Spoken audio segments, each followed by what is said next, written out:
La calculatrice de Windows 8 va vous permettre d'effectuer des calculs particuliers puisque vous avez des fonctionnalités supplémentaires pour la conversion d'unités, par exemple. Vous pourrez aussi effectuer des calculs avec des dates. Vous avez des feuilles de calcul qui sont prêtes à l'emploi, par exemple si vous voulez retrouver les informations concernant un emprunt, si vous contractez un emprunt. Vous avez enfin des feuilles de route qui vous permettront de surveiller votre consommation d'essence au kilomètre parcouru.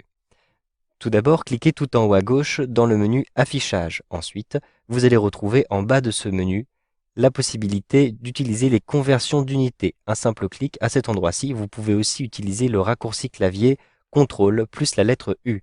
Un simple clic ici. J'ai maintenant, vous le voyez sur le côté droit, des éléments supplémentaires. Je souhaite maintenant convertir différents éléments. Je clique sur la liste, je peux choisir l'élément qui m'intéresse le plus, puisque je peux convertir les heures, des longueurs, des poids, etc. Je vais choisir ici la conversion de température. Et je vais rentrer ici la température en degrés Celsius, par exemple 28 degrés.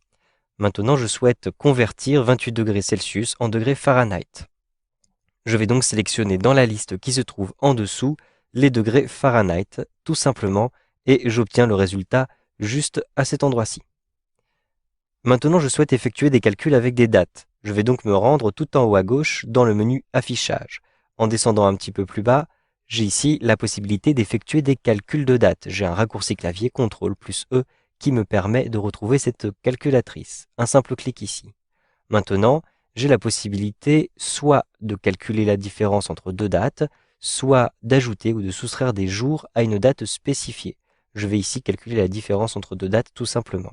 Je souhaite savoir combien de jours se sont écoulés depuis le début de l'année.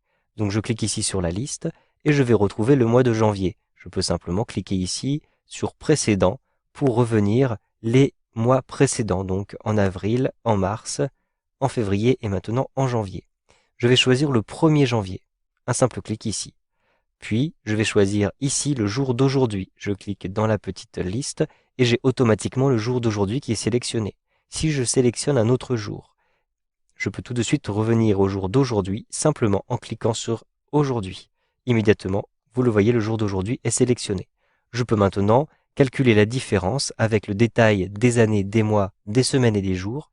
Et je peux aussi obtenir simplement le nombre de jours. Je clique sur calculer. Immédiatement, le résultat apparaît. Donc vous le voyez, 7 mois, 3 semaines et 6 jours se sont écoulés depuis le 1er janvier 2012. Et je vais avoir la différence, 240 jours. Maintenant, je souhaite retrouver les informations concernant un prêt. Donc je clique tout en haut à gauche dans Affichage. Je retrouve tout en bas les faits de calcul. Je vais par exemple calculer pour un prêt hypothécaire. Un simple clic à cet endroit-ci. Je souhaite retrouver le paiement mensuel. Donc je vais simplement sélectionner à l'intérieur de cette liste le paiement mensuel. Et je vais rentrer les informations que je connais. Par exemple, le prix d'achat. Mettons par exemple 200 000 euros. Ensuite, je vais rentrer un acompte. Donc, mettons par exemple que je bénéficie d'un acompte de 5 000 euros. Le terme, donc je vais indiquer en années, par exemple, ce prêt est échelonné sur 20 ans, je sélectionne 20. Ensuite, je vais indiquer le taux d'intérêt, mettons que j'ai un taux d'intérêt de 3%. Maintenant que j'ai renseigné ces différents calculs, il me suffit de cliquer sur Calculer pour obtenir le paiement mensuel. Donc, par mois, cela me reviendra à 1081 euros et 46 ou 47 centimes à peu près. Enfin, j'ai la possibilité de retrouver des feuilles de calcul pour la consommation d'essence. Je clique à cet endroit-ci sur les feuilles de calcul, puis la consommation pour 100 km.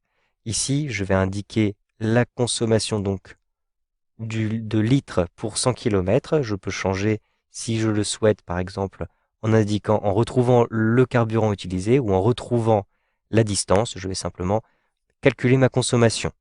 J'ai par exemple parcouru 458 km et j'ai utilisé pour cela une quantité de carburant en litres, mettons par exemple 20.